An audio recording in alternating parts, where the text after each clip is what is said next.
포스트 팬데믹 위기인가 기회인가, 오늘 세 번째 시간 다니엘 7장에 나오는 말씀을 가지고 작은 뿔의 정체는 무엇인가, 이 제목으로 공부를 하겠습니다. 첫째 날 공부했던 창세기 3장 15절에 의하면 이 세상의 역사는 선악간의 싸움이고, 또 다른 말로 하면은 예수님과 사탄 사이에 일어나고 있는 전쟁입니다. 예수님은 이 교회와 성도들을 통해서 일하시고, 사탄은 이 세상의 악의 세력을 이용해서 하나님을 대적하며 하나님의 백성들을 공격합니다. 창세기 3장 15절 내용을 잠깐 이제 보시겠습니다. 여자와 여자의 후손이 한편이 되고 뱀, 사탄, 용과 용의 후손이 한편이 되어서 싸웁니다. 쉽게 말하면 교회와 악의 세력이 지상에서 싸우는 겁니다. 다니엘 7장에는 그 악의 세력을 주도하는 권세가 무엇인지를 아주 상세하게 설명하고 있는데, 그 악의 세력을 주도하는 그 힘이 바로 작은 뿔이라고 하는 겁니다. 그래서 이 작은 뿔을 제대로 모르면 선악의 싸움에서 승리하기가 거의 불가능합니다. 자, 그러면 이제 다니엘 7장을 열어서 이제 공부를 시작하겠습니다. 2절과 3절에 보면 다니엘이 진술하여 가로되 내가 밤에 이상을 보았는데 하늘에 네 바람이 큰 바다로 몰려 불더니 큰 짐승 넷이 바다에서 나왔는데 그 모양이 각각 다르더라, 이렇게 되어 있습니다. 저런 짐승이 네 마리가 이제 바다에서 올라왔다는 것이죠. 그런데 다니엘 7장 17절에 보면 네 짐승은 네 왕이라고 되어 있습니다. 그리고 23절에는 넷째 짐승은 넷째 나라라. 그러니까 이 짐승은 어떤 왕권이나 어떤 나라를 가리키는 것입니다. 예언서에서 바람은 전쟁을 상징하고, 바다 혹은 많은 물은 많은 사람을 의미합니다. 그리고 짐승은 좀 전에 말씀드렸던 대로 나라를 가리킵니다. 그러니까 이 예언은 많은 사람들 가운데서 네 번의 전쟁이 일어나고 네 개의 나라가 올라올 것을 뜻하는 것이죠. 짐승들을 각각 한번 살펴보겠습니다. 사자가 나왔는데 독수리 날개가 달려 있었고, 곰이 나왔는데 몸 한편을 들고 이사이에 갈빗대 3개를 물었습니다. 그 다음에 표범이 나왔는데 머리가 4개 달리고 날개가 4개가 달렸습니다. 그 다음에 무섭고 강한 짐승이 나왔는데 이름을 그냥 붙이겠습니다. 괴물이 하나 나왔는데 뿔이 10개 달렸고 철로 된 이를 가졌다. 그렇게 4마리 짐승이 등장했습니다. 다니엘 2장의 신상에서 4나라가 나왔고, 4번째 종아리 나라 로마에 이어서 10발가락이 있었습니다. 그러니까 지금 보신 다니엘 7장에서는 4마리 짐승이 나왔고 4번째 짐승의 머리에 10뿔이 있었습니다. 그러니까 여기까지 보면 다니엘 2장과 7장의 구조는 같은 것이고 같은 역사를 설명하고 있습니다. 머리, 금으로 된 머리, 바벨론은 저 사자입니다. 그러니까 사자는 바벨론을 가리키는 것이고, 두 번째 올라온 곰은 페르시아를 가리키는 것이고, 세 번째 올라온 표범은 그리스를 가리키는 것이고, 그 다음에 네 번째 올라온 저 괴물은 로마를 가리키는 것입니다. 그리고 10뿔은 로마에서 분열된 열국. 그러니까 다니엘서 2장과 7장의 전반적인 구조는 똑같습니다. 그러나 다니엘서 2장에는 나오지 않는 이 4마리 짐승에게만 특이하게 나오는 몇 부분에 대해서 설명을 좀 드리겠습니다. 독수리에 날개가 달렸다는 것은 강력한 힘, 아주 신속하게 세계를 정복하는 것을 뜻하죠. 그 다음에 몸 한편을 들었다는 것은 페르시아가 바벨론을 바로 정복한 것이 아니고 메대와 바사, 메대와 페르시아 두 나라가 연합해서 바벨론을 쳤는데, 초기에는 메대가 더 강했고 나중에는 바사, 페르시아가 강해가지고 이 세력이 균형이 맞지 않다가 결국은 이 페르시아가 정복한 것을 뜻합니다. 그 다음에 이사의 갈빗대 3개가 물렸다고 그랬죠. 이 페르시아가 정복한 나라는 3나라입니다. 바벨론, 리디아, 애굽, 이렇게 3나라를 쳤는데 하나님께서 벌써 오래전에 이 페르시아를 상징하는 곰의 이사의 갈빗대 3개를 물려놓으셨던 것입니다. 그 다음에 4개의 머리, 표범의 머리 4개가 달렸고 날개가 4개가 달렸습니다. 이것은 이 그리스 제국, 헬라 제국은 알렉산더 대왕이 이제 세운 것인데, 아시는 대로 이 알렉산더가 죽은 후에 나라가 네 조각으로 나눠졌습니다. 저 지도를 좀 보시면 부하 장군들에 의해서 셀류커스, 프톨레미, 리시마커스, 카산더, 이 부하 장군들에 의해서 나라가 네 개로 쪼개졌습니다. 참 기가 막힙니다.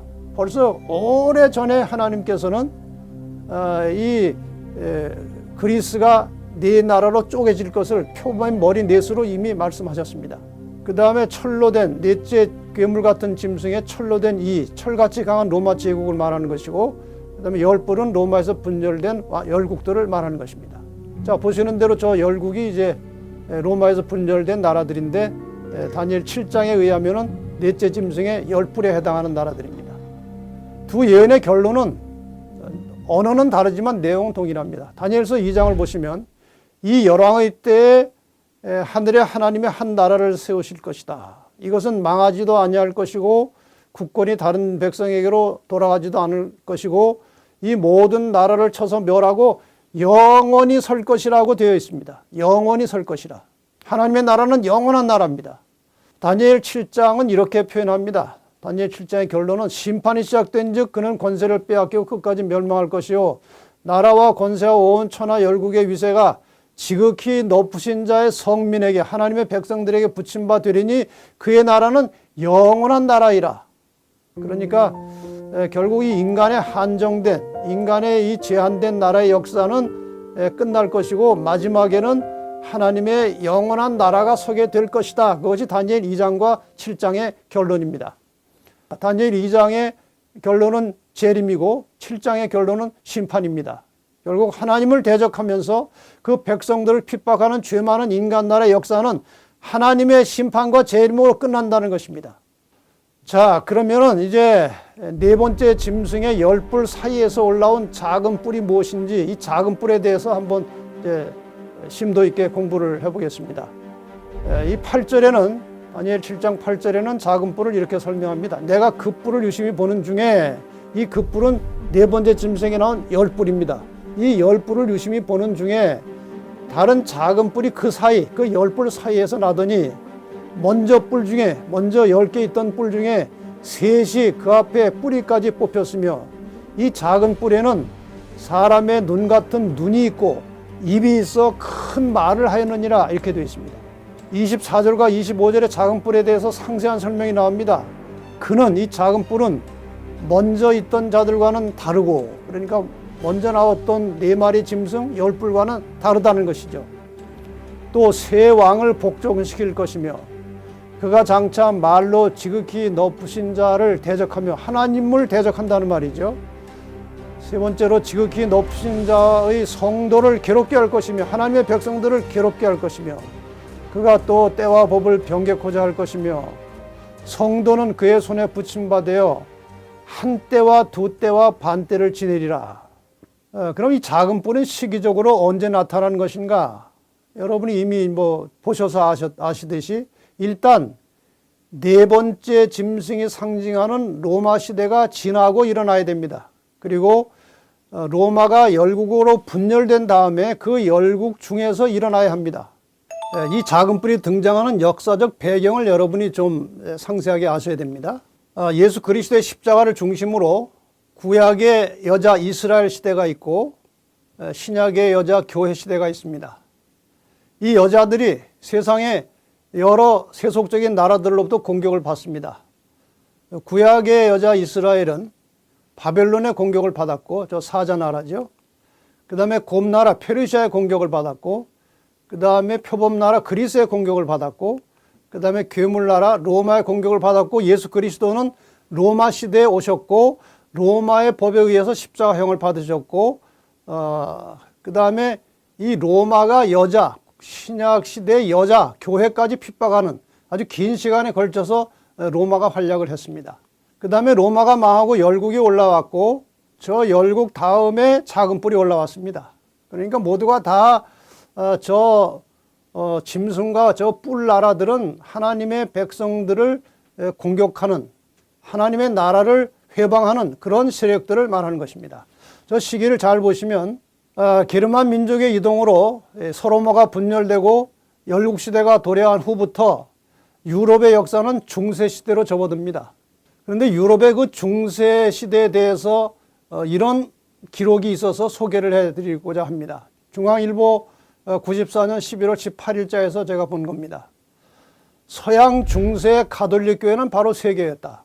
로마 교황청은 세계 정부였으며 교황은 서유럽 전체 국가들의 원수, 우두머리였다. 특히 13세기 들어 교회의 권한은 그 절정에 달했다.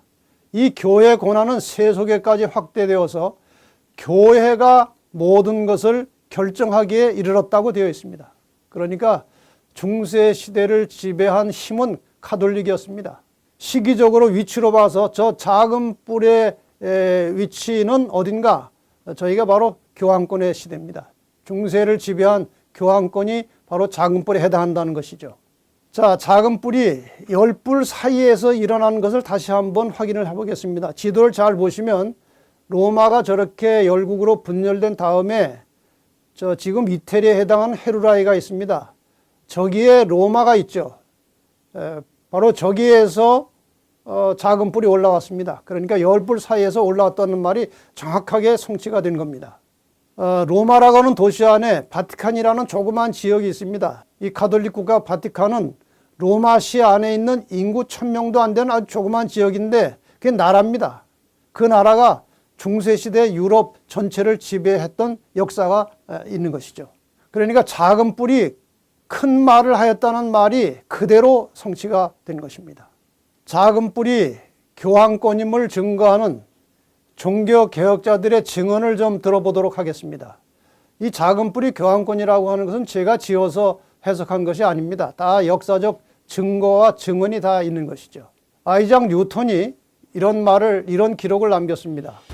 교황권은 나머지 10뿔과는 다른 종류의 왕국이었다. 로마 교회는 선지자 노릇을 하였으며 동시에 왕이었다. 이렇게 되어 있습니다. 존 칼빈은 나는 교황이 그리스도의 대리자라는 사실을 부인한다. 그는 적그리스도이다. 이 작은 뿔은 적그리스도입니다. 하나님을 대적하는 세력이기 때문에 나는 그가 교회의 머리라는 사실을 부인한다. 칼빈도 그와 같이 주장했습니다. 더 나아가서 마르틴 루터는 바울이 데살로니가후서 2장 3절 4절에 하나님이나 숭배함을 받는 자 위에 뛰어나 자존하여 하나님 성전에 앉아 자기를 보여 하나님이라 하느니라 하고 기록하였던 그 존재가 여기에 있다. 적그리스도인 불법의 사람, 곧 멸망의 아들이 있는데 그는 하나님의 법을 삭제하였으며 하나님의 계명 위에 자신이 만든 계명을 높였다. 우리는 여기서 교황권이 진짜 적그리스도의 권좌에 앉아있다는 사실을 확신하는 바이다. 여러분, 종교개혁자들은요, 입을 모아서 하나같이 교황을 작은 뿔이고 적그리스도라고 규정했습니다. 그런데 오늘날 대부분의 개신교는 이 말을 거의 하지 않습니다. 하지 않을 뿐만 아니라 나중에 이제 공부를 하시게 되겠지만 교황의 권세에 서서히 굴복해 가고 있는 과정에 있다는 사실을 여러분이 나중에 이제 공부하시게 될 겁니다. 다시 한번 말씀드립니다. 종교개혁자들은 한결같이 다니엘 7장의 작은 뿔이 교황권이고 적그리스도라는 사실을 분명히 말했습니다. 저는 이 종교개혁자들의 말에 근거해서 이 작은 뿔이 교황권이라고 말할 수 있는 것입니다. 바티칸 암살단이라고 하는 책이 있습니다. 거기에 보면 이런 기록이 나와 있습니다. 타락한 교회의 세상 권력에 대한 욕망은 로마 제국이 그 박해를 중단하고 기독교를 국가 종교로 제정했던 4세기에 대규모로 교회 내에 싹트기 시작했다. 이 교회가 정치적이고 세속적인 힘을 가지고 등장한 것은 4세기니까 300년 되죠. 313년에 콘스탄틴 황제가 기독교 박해를 중단하고 기독교에 자유를 주었습니다. 기독교에 많은 특혜를 주었습니다. 그 당시 이방 종교였던 미트라 신들을 섬기는 사람들이 그 황제의 권유에 따라서 다 이렇게 기독교로 개종해 들어왔습니다. 이렇게 해서 교회가 정치화되고 타락하기 시작한 것이죠. 로마 제국의 정신이 교회로 이양되었다. 그 교회는 점차적으로 그것이 정복했던 제국의 특성을 발전시켜 갔다. 그러니까 로마 교회는 로마 제국의 특성을 발전시켜 나간 그러한 정치적 교회입니다. 계속해서 이렇게 기록되어 있습니다. 로마 제국은 무너졌다. 그러나 로마는 세계 권력으로서 가톨릭 교회라는 이름으로 다시 생명을 얻었다. 로마의 교황들은 로마의 시저의 상속자들이자 계승자들이었다. 저게 아주 중요한 말입니다. 교황은 황제, 로마의 황제들의, 로마의 시저들의 상속자들이자 계승자들이었다. 바티칸 자체도 시저들의 궁전이 있었던 바로 그 자리다. 이렇게 해서 이 로마 교회는 로마 제국이 얼굴만 바꾸고 모양만 바꿔서 나타난 하나의 제국입니다. 그러므로 저기 쭉 이제 과거 교황들 얼굴이 나옵니다만은 분명히 이 작은 뿔은 교황권이고 교황은 명백히 적그리스도입니다. 이것을 우리가 알아야 앞으로 나머지 예언들을 아주 수월하게 쉽게 풀어갈 수가 있습니다. 그러니까 다니엘 7장에서 이 작은 뿔이 교황권이라는 사실을 명확하게 이해하지 않으면 나중에 계시록 13장 해석하기 어렵습니다. 그리고 7장의 후반부도 해석하기가 매우 곤란해집니다. 그러므로 우리는 이 다니엘 7장의 전반부를 통해서 열뿔 사이에서 나타난 로마가 망한 이후에 분열된 열뿔 사이에서 나타난 그 작은 뿔은 교황이라는 사실을, 교황권이라는 사실을, 로마 교회라는 사실을 아주 분명하게 이해하고 있어야 이제 다음 공부를 할 수가 있게 됩니다. 그리스도인이 왜 이 작은 뿔에 대해서, 적그리스도에 대해서 정확히 알아야 합니까? 전쟁터에서 적군과 아군을 구분하지 못하면 백전백패하게 됩니다. 이 선악의 싸움터에서 악의 실체를 제대로 알아야 이 싸움에서 승리할 수 있고 하나님 편에 굳건하게 설 수가 있습니다. 그런데 그 악의 실체는 예언을 통해서만 확인할 수 있습니다. 그래서 예언이 중요한 것이죠. 예언을 주신 목적이 무엇인가요? 잠언 29장 18절에 보면 묵시가 없으면 백성이 방자에 행하거니와 율법을 지키는 자는 복이 있느니라. 여기 묵시라고 하는 말은 영어 성경에 리볼레이션, 계시로 되어 있습니다. 이 계시가 없으면 계시를 통해서 예언을 통해서 앞길을 제대로 안내하고 인도하지 않으면 백성들이 방자히 방향 없이 함부로 행한다는 것입니다. 계시록 22장 10절에 보면 또 내게 말하되 이 책의 예언의 말씀을 임몽하지 말라 때가 가까우니라. 이 예언은 특별히 이 마지막 때를 위해서 주셨습니다. 이 마지막 시대의 세상이 어떻게 돌아갈 것인지를 아주 상세하게 펼쳐놓은 책이 바로 요한계시록입니다. 이 책의 예언의 말씀을 임봉하지 말라고 그랬는데 사람들은 임봉된 책이라고 이 계시록과 다니엘 공부를 잘 안 합니다. 이건 큰 문제입니다. 때가 가깝다는 것은 재림의 때가 가까운 것입니다. 주님이 오실 때가 가까이 올수록 예언을 깊이 연구하라는 그런 말씀이에요. 또 예언을 주신 목적 중에 하나는 무엇입니까? 요한복음 14장 29절에 이제 일이 이루기 전에 너희에게 말한 것은, 그러니까 예언이죠. 일이 이루기 전에 미리 말한 것은 일이 이룰 때 너희로 믿게 하려 함이라. 예언을 잘 공부하면 믿지 않을 수가 없어요. 그 오래전에 한 예언들이 아주 정확하게 차례차례 아주 세밀하게 성취되어가는 모습을 보면은 믿음이 생기게 되어 있습니다. 저도 사실 모태신앙이지만 제 믿음이 생긴 지는 고등학교 2학년이 되어서야 생겼습니다. 근데 고등학교 2학년 때 무엇 때문에 제가 믿음을 갖게 되느냐? 성경 시간에 예언을 공부했어요. 예언을 가르쳐 주셨고 예언을 공부해 보니까 세계사와 너무나 일치하는 것입니다. 그래서 우리가 이제 앞으로 남은 세상 어떻게 할 것인지 흥미진진하게 이제 앞으로 며칠간 이 말씀을 공부하게 될 것인데, 이렇게 우리가 예언을 하나님께 받은 것은, 하나님께서 우리에게 예언을 주신 목적은 예언의 성취를 보고 믿으라는 것입니다. 그 다음에 올 일도 믿으라는 것입니다. 궁극적으로 마지막에 있을 예수의 재림도 믿으라는 겁니다. 베드로서 1장 19절에 보면 또 우리에게 더 확실한 예언이 있어 어두운 데 비치는 등불과 같으니, 지금 세상은 어둡고 혼란합니다. 불확실합니다. 그런데 예언이라고 하는 등불이 우리를 비춰주고 안내하는 것입니다. 여러분 이번 기간 동안에 예언을 잘 공부하시면 앞이 훤하게 보일 것입니다. 그리고 거기에 맞춰서 우리가 결단할 수 있고 결정할 수 있고 우리의 삶의 방향을 정할 수 있게 되겠습니다. 계시록 1장 3절에 보면은 이 예언의 말씀을 읽는 자와 듣는 자들과 그 가운데 기록한 것을 지키는 자들이 복이 있나니 때가 가까움이라. 역시 때가 가까우면 예언의 말씀을 잘 공부하라는 것이죠. 저기 읽는 자, 지금 우리의 상황에 놓고 비유해 보면은 성경 예언을 가르치는 자와 듣는 자들, 배우는 자들과 더 나가서 그 가운데 기록한 것을 듣고 배우기만 하는 것이 아니고 지키는 자들이 복이 있나니 때가 가까움이라. 그래서 예언은 우리가 이 종말의 시대에 아주 명확하게 분명히 공부해야 될 매우 중요한 책이고 중요한 자료입니다. 세상에 종말이 오면 많은 거짓 선지자들이 나타나서 이적을 행하면서 하나님의 백성들을 미혹할 것입니다. 수많은 교파들이 성경을 자기 마음대로 해석해서 사람들이 성경의 진리를 분별하지 못하게 할 것입니다. 이러한 시대에 예언을 통해서 올바른 길을 제시하고 하나님의 백성들을 바른 길로 인도하는 것이 예언을 주신 목적입니다. 그런데 이 예언마저도 해석이 구구각색이라 무엇이 올바른 해석인지 분간하기가 쉽지 않습니다. 최선의 길은 각자가 기도하면서 이 예언의 말씀을 잘 들어보고 성령의 인도하심을 따라서 분별하고 판단하는 길밖에 도리가 없습니다.